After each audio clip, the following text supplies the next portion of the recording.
Without সংস্কার without বিচার আমরা কোনো ইলেকশন চাই না। অবশ্যই নির্বাচনের আগে বিচার হতে হবে এবং কাঙ্ক্ষিত প্রয়োজনীয় সংস্কার করতেই হবে। আমরা ওই হুদা মার্কা রকিব মার্কা 14, 18, 24 সালের ওই ফর্মুলায় কোনো ইলেকশন এই বাংলাদেশের মাটিতে আর দেখতে চাই না। আজকে অনেকেই বলা শুরু করছে যে আগামী নির্বাচন কি বিএনপি একাই করবে, ওরাই অংশগ্রহণ করবে, আর কোনো দল অংশগ্রহণ করবে না, নাকি বিএনপিকে নিয়েই সরকার আগামী ইলেকশন এককভাবে করতে চায়। সরকার ইতিমধ্যে একটি নির্দিষ্ট দলকে অনেকভাবে পিছন থেকে পৃষ্ঠপোষকতা করে যাচ্ছেন। জাতীয় নাগরিক পার্টিকে তারা যেভাবে সাপোর্ট এবং সমর্থন পিছন থেকে দিয়ে যাচ্ছেন, এটা আসলে এই সরকারের নিরপেক্ষতাকে মারাত্মকভাবে প্রশ্নবিদ্ধ করে। আমরা স্পষ্ট করে বলছি, এই সরকার কোনো রাজনৈতিক দলের সরকার নয়। এই সরকার একটি নন পলিটিক্যাল গভর্নমেন্ট।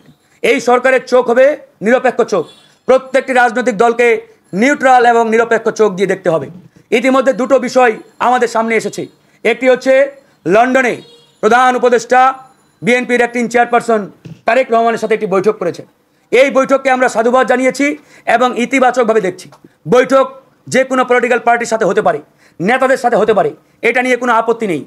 বৈঠকটাকে আরও আমি মনে করি বাংলাদেশের জন্য একটা ইতিবাচক পরিবেশ তৈরি করেছে।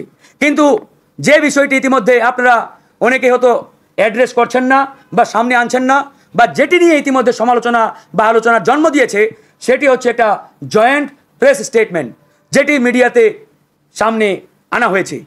আমাদের বক্তব্যটি ছিল এরকম, এই স্টেটমেন্টটি বিএনপির অ্যাক্টিং চেয়ারপারসন ভার্সাস প্রধান উপদেষ্টা না হয়ে যদি এই স্টেটমেন্টটি এভাবে হতো যে প্রধান উপদেষ্টা ভার্সাস বিএনপি প্লাস অন্যান্য ফ্যাসিবাদ বিরোধী রাজনৈতিক দলগুলোর সম্মিলিত সমন্বয়ে একটা স্টেটমেন্ট জাতির সামনে হাজির হতো, তাহলে কিন্তু এই প্রশ্নগুলো আজ আমাদের সামনে কোনোভাবে আসতো না। আজকে অনেকেই বলা শুরু করছে যে আগামী নির্বাচন কি বিএনপি একাই করবে, ওরাই অংশগ্রহণ করবে, আর কোনো দল অংশগ্রহণ করবে না, নাকি বিএনপিকে নিয়েই সরকার আগামী ইলেকশন এককভাবে করতে চায়। এই প্রশ্নগুলো ফেলে দেওয়ার মতো নয়। এজন্যই আমরা এই সরকারকে পরামর্শ দিয়েছি, বলেছি যে এই ধরনের স্টেটমেন্ট দেওয়ার আগে অবশ্যই স্টেক হোল্ডার যারা, যে সকল রাজনৈতিক দল বিগত ফ্যাসিবাদ বিরোধী লড়াইয়ে অংশগ্রহণ করেছিলেন, তাদের সাথে আলোচনা করে একটা জয়েন্ট স্টেটমেন্ট দিলে সবচাইতে ভালো হতো। কিন্তু তারা সেটা না করে যেটি করেছেন, এই কারণেই কিন্তু আজকে এই ধরনের নানান প্রশ্ন আজকে আমাদের সামনে হাজির হয়েছে। তারপরেও বলবো, যাই হোক, আলোচনা সমালোচনা সেই বক্তব্য আসলে তারা তাদের জায়গা থেকে দিয়েছেন। আমরা আশা করব কি আলোচনা হয়েছে তার বিস্তারিত ব্যাখ্যা সহ তারা যদি জাতির সামনে হাজির করেন, আমাদের সামনে বিষয়টা আরও খোলাসা হবে। এটা গেল একটা পার্ট। আরেকটি বিষয়, সরকার ইতিমধ্যে একটি নির্দিষ্ট দলকে অনেকভাবে পিছন থেকে পৃষ্ঠপোষকতা করে যাচ্ছেন। জাতীয় নাগরিক পার্টিকে তারা যেভাবে সাপোর্ট এবং সমর্থন পিছন থেকে দিয়ে যাচ্ছেন, এটা আসলে এই সরকারের নিরপেক্ষতাকে মারাত্মকভাবে প্রশ্নবিদ্ধ করে। নানাভাবে তারা এখন পর্যন্ত রেজিস্ট্রেশন পায় নাই, কিন্তু দেখবেন ঐক্যমত্য কমিশন কিংবা প্রধান উপদেষ্টার সাথে যে বৈঠকগুলো হয় রাজনৈতিক দলগুলোর, সেখানে তারা একটা এক্সট্রা প্রিভিলেজ পায়। অন্যান্য দলের 2 জন থাকলে তারা 4 জন চলে যায়। এরকম নানামুখী নানান কারণে আজকে কিন্তু সরকারকে প্রশ্নবিদ্ধ করার নানান রাস্তা তারাই খুলে দিচ্ছে। এই জায়গা থেকে সরকারকে আরও সতর্ক এবং সজাগ থাকতে হবে। সরকার যদি নিরপেক্ষ এবং নিউট্রাল পজিশন বজায় না রাখে, তাহলে আগামী নির্বাচনের আগে ওই যে কেয়ারটেকার গভর্নমেন্টের কথা বলা হচ্ছে বা নানামুখী বক্তব্য দেওয়া হচ্ছে, এই প্রশ্নগুলো কিন্তু সামনে আসতে পারে। আমরা সেদিকে যেতে চাই না।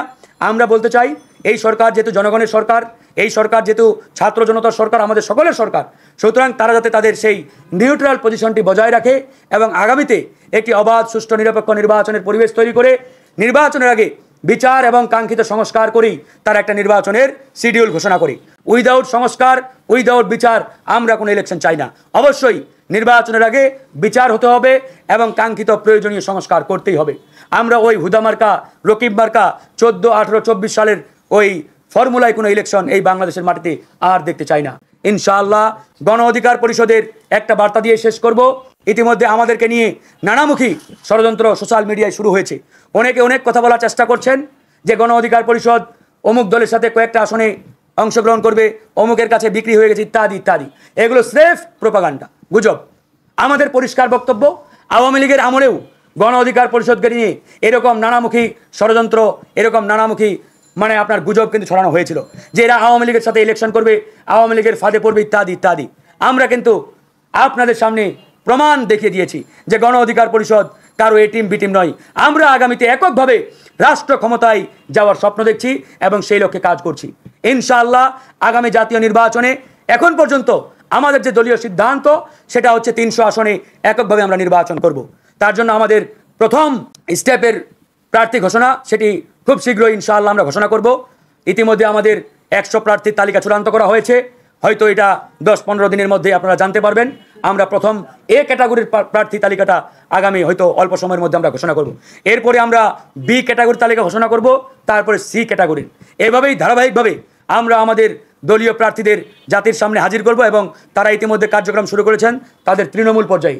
তাই এরকম নানামুখী গুজব ছড়িয়ে আমাদের ইমেজকে ডাউন করার যারা চেষ্টা করছেন এরা মূলত ইভিল, এরা মূলত এই তারুণ্যের শক্তিগুলোকে ঐক্যবদ্ধ দেখতে চায় না। এরা ভালো করুক, এরা জাতির সামনে নতুন বাংলাদেশ বিনির্মাণের স্বপ্ন নিয়ে হাজির হোক, এটা তারা চায় না। এই জন্যই তারা এই গুজবগুলো ছড়িয়েছেন। আমি অনুরোধ জানাবো সাংবাদিক ভাইদের, এরকম গুজবে আপনারা কান দিবেন না। গণ অধিকার কী করতে চাই সেটা সময় এবং পরিবেশ বলে দিবে। এখন পর্যন্ত আমাদের সিদ্ধান্ত এটাই, পরবর্তীতে কি হবে সেটা নির্বাচনী পরিবেশ, রাজনৈতিক পরিবেশের উপরে ডিপেন্ড করবে।